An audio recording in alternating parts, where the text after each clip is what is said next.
Welcome to the deep dive. Today, we're tackling a really intense period, just 4 years, 1940 to 1944.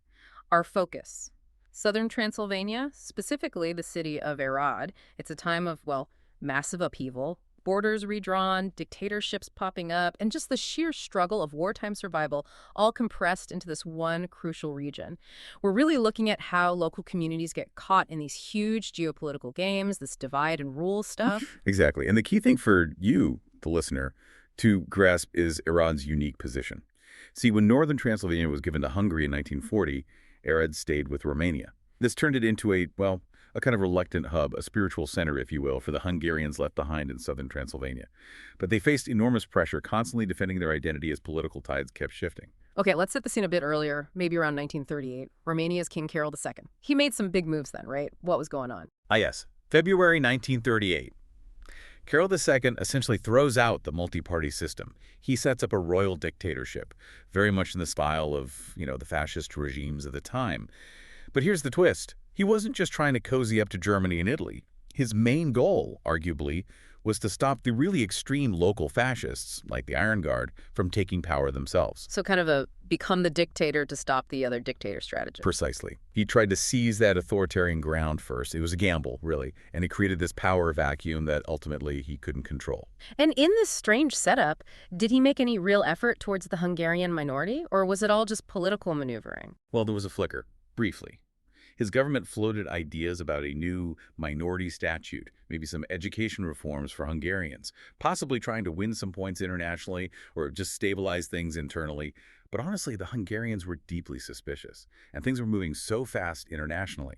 Romania's foreign policy was shifting constantly. Plus, Hungary was pushing hard for border revisions next door. So those promises, they basically vanished into thin air. And that push from Hungary got a huge boost with the first Vienna arbitration, November 38. Oh, absolutely. That was the moment Hungary got back a large part of southern Slovakia from Czechoslovakia, with Axis backing.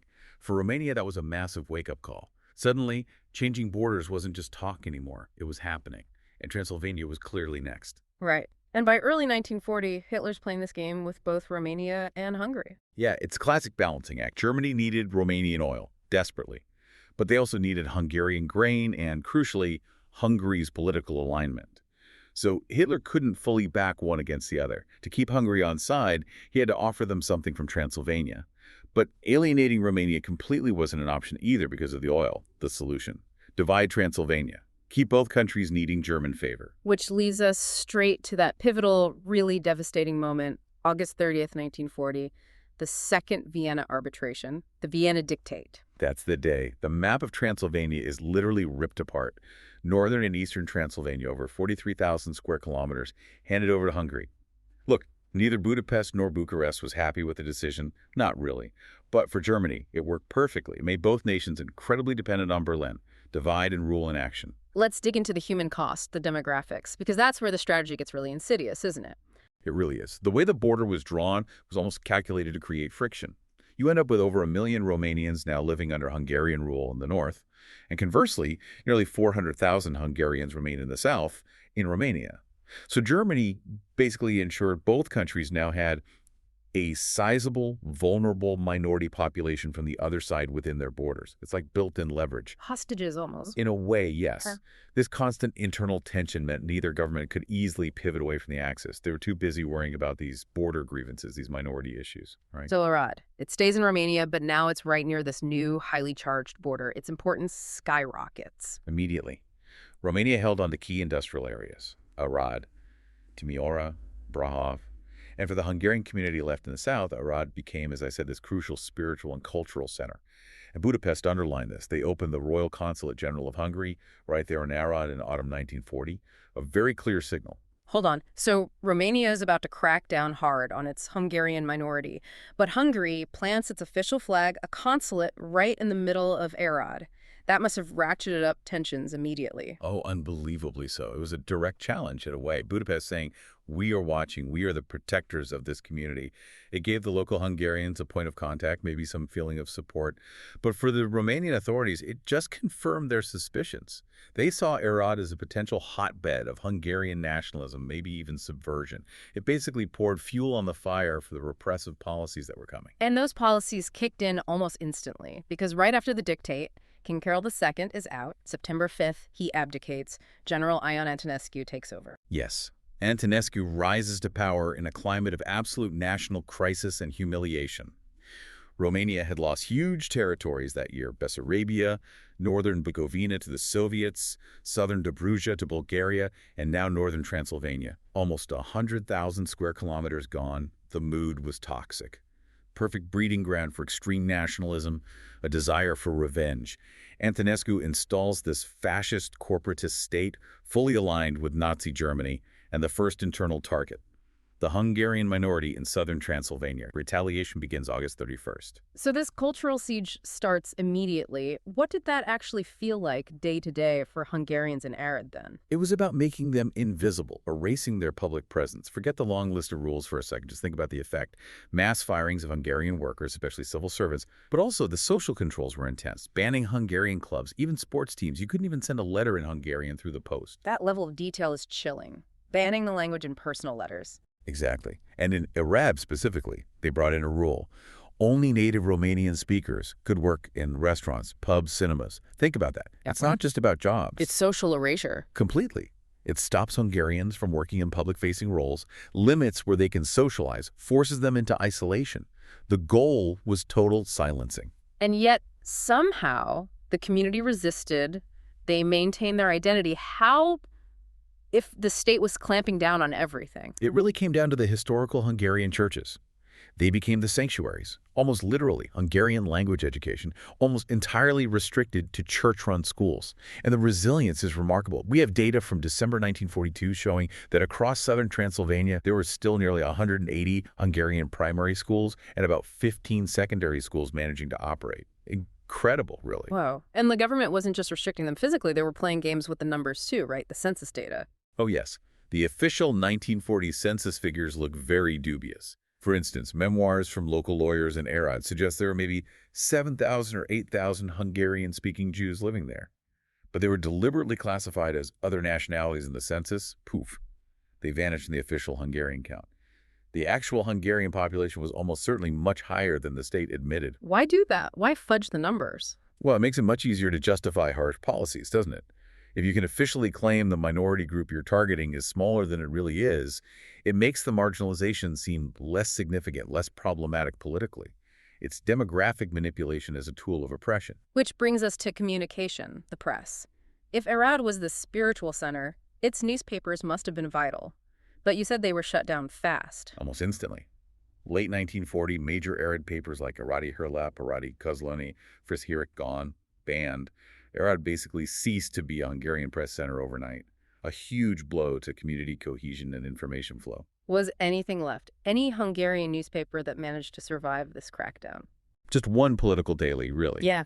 Deli Hírlap. It was technically based in Timisoara, but crucially, it kept editorial offices and its printing press going in Arad.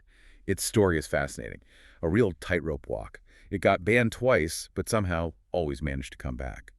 At one point, the editors actually published an apology for being silent for a month, explicitly blaming government directives, but carefully phrasing it like the issue was now being urgently addressed by the authorities. So survival meant playing the political game, aligning with the powers that be. Absolutely. There was no other way. The paper had to constantly adjust its tone, its rhetoric, to match whoever was in power.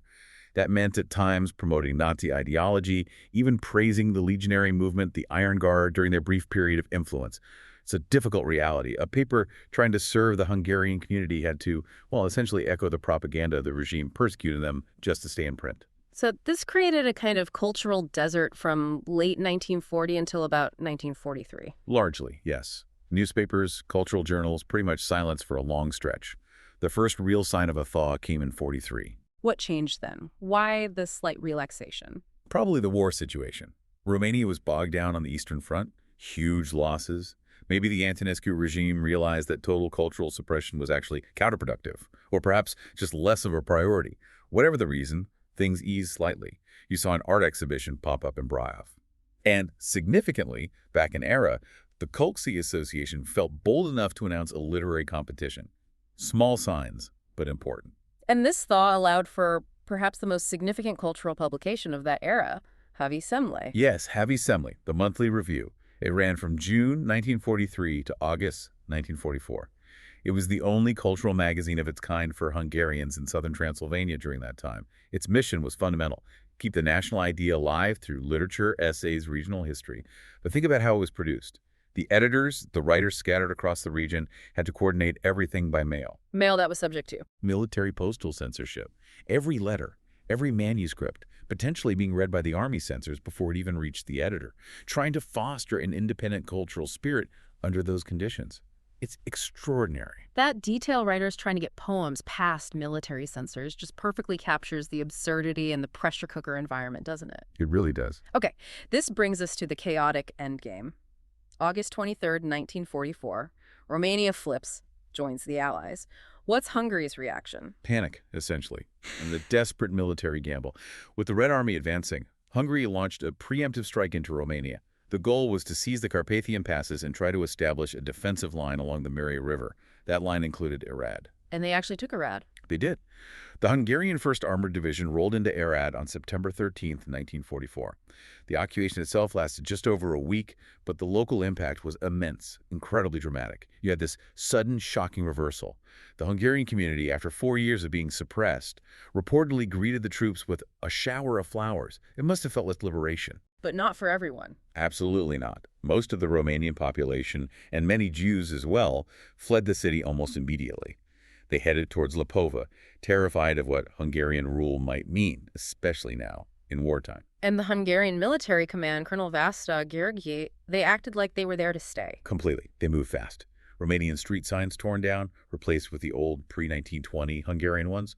All Romanian newspapers banned instantly. They started reorganizing the city administration along Hungarian lines.